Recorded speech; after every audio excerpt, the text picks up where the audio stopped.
Hello, everyone. I'm Molly Bloom, and today I have the profound honor of having a conversation with the one and only Larry Miller.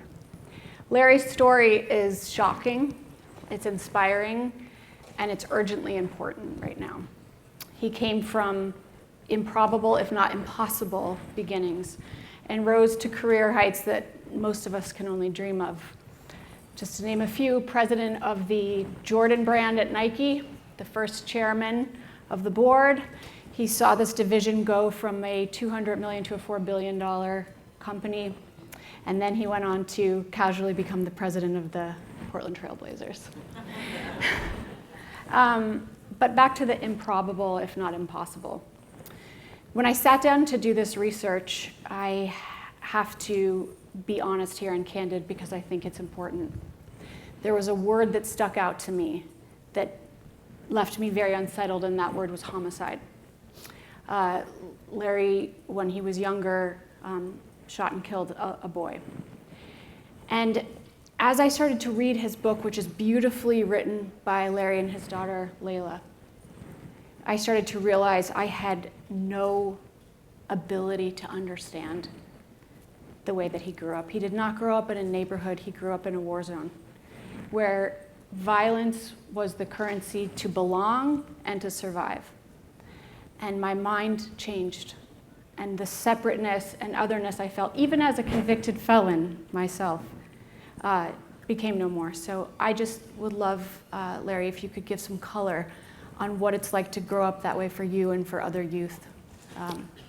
Well, thanks, Molly. And thank you for inviting me and giving me an opportunity to share a little bit about my journey. I grew up in West Philly, West Philadelphia, born and raised, playground where I was born. And early on in my life, in elementary school, I was teacher's pet, smartest kid in the room, that kind of deal. But as I started to get a little bit older, the allure of the streets started to pull me in. And after a while, it became more important to me to impress people in the street than it did to impress my parents and teachers. And that kind of led to me getting involved in a gang, getting involved in different trouble, staying in and out of trouble. And like Molly said, when I was 16 years old, I was drunk. One of my gang members had been killed, and I shot and killed another young man. It was a senseless act, something I wish I could go back and undo every single day. And I was charged as an adult. I was 16, I just turned 16. I was charged as an adult, pleaded guilty to second-degree murder, and was sentenced to 4.5 to 20 years. Did the 4.5. While I was incarcerated, during that time, I got my GED. I did a lot of reading and did a lot of things that kind of broadened my perspective.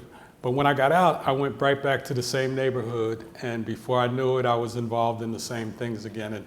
And that's part of the whole revolving door system that's in place within the criminal justice system. Went back to the old neighborhood, got caught up in the same things, ended up back incarcerated again. The last time I was incarcerated, I had 5 armed robbery charges. I was sentenced to 4.5 to 10 years. But when I got there this time, I was ready to change my life. I really wanted to stop living that lifestyle and wanted to change my life, but I just didn't know how. I didn't know what to do because I didn't see these opportunities that I were hoping was there. But when I got there, I found out they had a program where you could actually take college classes inside the jail, and then you could qualify to move into trailers that were outside of the jail wall, live in those trailers, and leave every day and go to school and just have to be back by 8 o'clock at night. And when I heard about that program, I was like, well, if I got to do time, that's like the best way I could think to do it. But once I was able to get into the program, and it really started to identify for me how I could change my life. And I started to believe that I could change my life through education.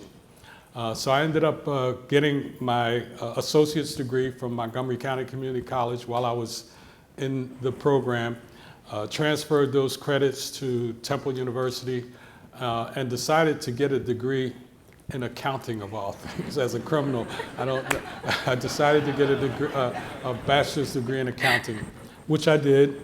And when I was about to graduate from Temple, at the time it was what was known as the Big Eight accounting firms. And if you were a graduating accounting major, your goal was to work for one of the Big Eight. And I had kind of identified one of them that was called Arthur Andersen as like kind of where I wanted to go. And I ended up going there, spending a whole day interviewing with a number of people all day long. And in the back of my mind all day, I'm thinking, like, should I share my story with these folks? Because all they knew is I was a young black man about to graduate with honors from Temple University, and they were interested, and I was interested. So I go through the whole day, and finally I get to the last person who was like the hiring manager, and I decide that I'm going to share my story with him. So I kind of start telling him my story, and as I'm talking to him, I could see his face changing, not in a good way. And so finally I get through, and he said, wow, that's an amazing story, and I wish you the best. He reached in his pocket and he pulled out an envelope, and he said, I have an offer letter here that I was all ready to give you, but I can't give it to you now. He said, I wish you the best, but I can't take a chance on hiring you, and I wish you the best. And at that point, there was a lot going through my mind at that point. First and foremost was, this was a waste of my time. Going through all of this, getting this degree, all the money and effort and time was a waste, because society's never going to let me build a professional career based on my background and my history. And so my initial thought was just to go back to what I know, back into the street. But I decided that I wasn't going to give up at that point. But I made two other decisions. One was I wasn't going to try to get into public accounting. Just thought that was a little bit too risky. And the other one was that I wasn't going to share this information anymore. I wouldn't deny it. I wouldn't lie about it if asked, but I wasn't going to volunteer the information. And for 40 years, that's how I built my career. And folks that I'm close to, folks I consider family, had no clue about my background. My oldest daughter, she pushed me along the way. She was always in my ear, Dad, you should share this story. You need to share this story. And I was always like, no. And finally, she convinced me that I should share the story. And so her and I actually worked on it together, which was an incredible experience for me. The book came out a few years ago, and it's been amazing for me since it's come out. One of the best things that came out of this whole sharing of this story for me is that I got an opportunity to meet with the family of the young man that I shot. And I was able to express my sorrow and remorse for what I did to them. And they each talked about how what happened affected them. But at the end of each one of them speaking, they said, but I forgive you. And that was the best thing that could have come out of this whole process for me, was that I was able, over the years, I've worked on forgiving myself, definitely have asked God for forgiveness. And to have the family then say, hey, we forgive you, that was one of the best things that could have come out. So I thank my daughter all the time for. The other thing that came out of it was an opportunity to lift this burden off of my shoulders that I've been carrying around for all these years. I had recurring nightmares for years of going back to jail or being in front of a judge or being in a police car and not understanding what was going on and trying to get back to the life that I've built.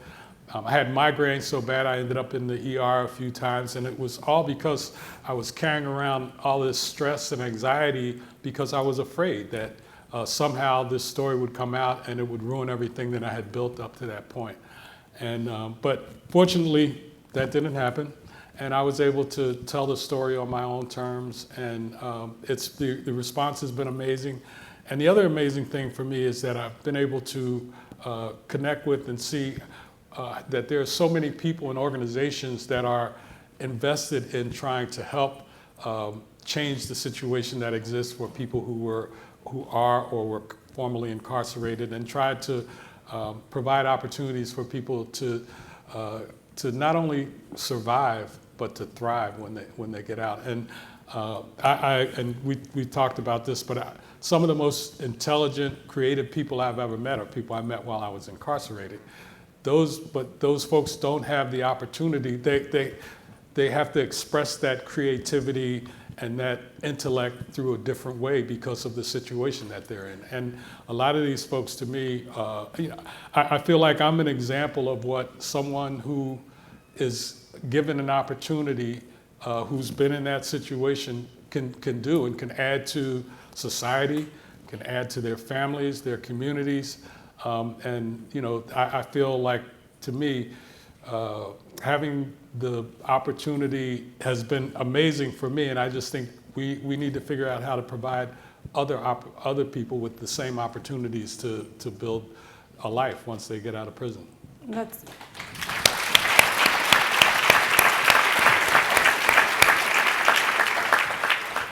That's a perfect segue into my next question, which is, I mean, to say statistically you're an outlier is, I mean, there are just so many people who can't get out. And in reading your book, it became clear that education was super important. What are some of the other factors that you attribute your ability to not only survive that world, but to alchemize it and to create your own story? Well, again, I think, to your point, I guess I am an outlier, but I don't believe that I'm an exception. I think that I'm an example of what can happen when people are given an opportunity to, whether it's, for me it was education, it was the ability to get an education, or people can learn a skill of some type, or just try to learn something that provides them an opportunity to give back to their communities, take care of their families. And I think that one of the things that we're focused on now is trying to figure out how we can help provide those opportunities. I'm never going to be one that says that someone commits a crime, they shouldn't pay for that crime. Absolutely, you commit a crime, you should pay for that crime. But that shouldn't mean that your life is over. That shouldn't mean that you don't have opportunities to change your life and to move forward and to try to build something constructive out of your life and to try to figure out how you can give back to the community. So the program that existed for you, that was a government program? It was a state program in the state prison system, which doesn't exist anymore. The program in the mid-90s was eliminated. So if I was coming out today, I couldn't do what I've been able to do because the program doesn't exist anymore. And to me, that's one of the things that we need to really start to look at and focus on is, how can we start providing opportunity? So statistically, 92% of people who are incarcerated at some point are going to get out. The goal should be they come out better people than they were when they went in. And right now, the system is not set up to do that. And I think we need to look at what are ways that we can provide people with those opportunities to come out and to be better people than they were when they went in. I know for a fact that there are a ton of people in prisons throughout this country that would love to change their lives, that would love to figure out how they can get out of that cycle that they're in, but they just don't know what to do. And they don't know how to do it, and there aren't opportunities there for people to be able to figure out how to change their lives. It starts with the individual, there's no question about that. The person has to say, I want to change my life. I want to do something different with my life. But then it's like, what is that? Or how do they figure out how to do that? And to me, that's where, for me, the program that I was able to get involved in showed me, okay, here's a roadmap for you on how you can change your life. It's through education. If you follow up on this, if you're willing to put in the work, you're willing to put in the effort, you can change your life through that. And I had to believe that. And to me, that's one of the things that I think is lacking for a lot of folks that are incarcerated. There's no hope. Mm-hmm. There's nothing that says, hey, once you come out of this, you can move on with your life. You can build a life. And I just think that, to me, that's one of the things that we should be looking at is how do we take advantage of that resource that's there? Because there's an incredible resource to me that's sitting inside of our prisons because, like I said, there's intellect, there's creativity that we as a society just aren't tapping into. I couldn't agree with you more, and I saw it too in my line of work. So is that why you started JUMP? Absolutely. So, And can you tell us what JUMP is and so kind of the mandates behind it? myself and my friend Ken Oliver there, we've started a program that we're calling JUMP, and it's Justice and Upward Mobility Project. And it's basically about how do we provide opportunities for people to not just survive when they come out, but to thrive and to give back to their communities, to become taxpayers, to become, contributing members of society. And we're looking to do that through a number of ways, different, whether it's through education, whether it's through internship programs. We're looking at and building out a way that we can provide these opportunities for folks to, like I said, be able to come out and to thrive and not just survive. And we invite all of you to take a look at what JUMP is doing. And if you're inclined to help us, we absolutely appreciate it. But the reality is, we believe that there's an opportunity to change a lot of lives if we can put the right program in place and the right opportunities for people to be able to change their lives. And Larry, how do we get involved? How do we support? Where do we go to contact JUMP? So, like I said, my man Ken is sitting here, and we actually are a part of the Just Trust. We are connected, and the Just Trust is who has supported us to kind of get going with JUMP. And so either through the Just Trust or through my friend Ken Oliver, you can email and reach out to Ken, and he will be able to give you all the information on how we can, how you can get involved, how you can help us with this endeavor. And again, to me, it's about providing opportunities for people to change their lives. I found out, and I just shared this story a little while ago. I found out when I was about to go to work for the Portland Trailblazers. Paul Allen, who owned the Trailblazers, he also owned the Seattle Seahawks. And the person who was the hiring manager for that job was a guy named Todd Lewicki. Todd was 100% convinced that I was the right person for the Trailblazers job. So when they went to do the background check, they actually had the NFL do the check. And the security guys from the NFL actually went to Philly, went down to City Hall in Philly, and they found these old manual records, and they came back to Todd and gave him this information. And again, I didn't find any of this out until after the book came out. They never told me anything about this. But anyway, Todd, he gets this information, and now he's conflicted because he really wants to hire me and really thinks I'm the right person for the job.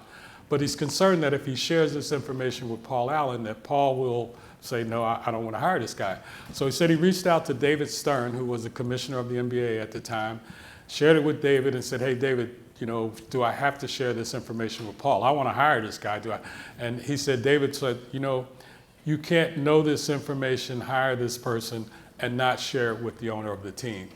So he said he's driving between Portland and Seattle, and he calls Paul and kind of starts to share some of this information with Paul. And he said Paul seemed a little bit distracted at the time, but he said he goes through, and then finally he said, hey, I got one question. He said, what's that? He said, how long ago was this? I said, I don't know, 20 places. Don't worry about it then. And they hired me anyway, which they never told me. So I'm walking around thinking I'm walking around nervous thinking they might find out. But they found out. They never said a word to me. They hired me anyway. And they hired me based on who I am today, not who I was, years ago. And to me, that's a big testament to the fact that there are people out there like Paul Allen, multi-billionaire, Todd Lewicki, David Stern, who were willing to give me a chance, who were willing to take a chance on me, but they were doing that based on who I am today and not who I was 20, 30, 40 years ago. So to me, that's what more folks need to do, is to really be willing to take a chance on someone, to really give somebody an opportunity. And the way I look at it is, these haven't been jobs for me. They've actually been things that I feel are privileged to me. It's been a privilege to me. And I think if you got folks who feel like it's a privilege to work for you, you're going to get the best out of those people. I just have one quick question. The night before the book published, how'd you feel? Did you sleep? I didn't. I didn't. But, It was such you a know, the crazy question was, you know, what's the response going to be? And I had a list of people that I wanted to make sure I connected with and heard it directly from me. And at the top of that list were Phil Knight and Michael Jordan. And I had an opportunity to share with both of them via telephone, because it was during the pandemic. And they each said, I agree with your daughter. You need to share this story. Phil Knight said, you know, your story is not only inspirational, but it's aspirational as well. Michael Jordan said, look, I agree 100% with your daughter, and anything I can do to help, just let me know. So it's been amazing to me what the response has been. And again, I was nervous. I didn't know how people were going to respond. I didn't know, you know, what the reaction was going to be. But it's been overwhelming for me. It's been incredible for me. I mean, it was an incredible read for me, and I just commend your courage, and thank you so much for writing your story and telling your secret when you didn't have to. Larry will also be signing books from 12:45 to 1:45, and Larry and Ken will be doing The Power of Second Chances at 2:45. So thank you so much for the honor, and Thank you. yeah, it's great to meet you. Thank you for having me. Thanks, everyone.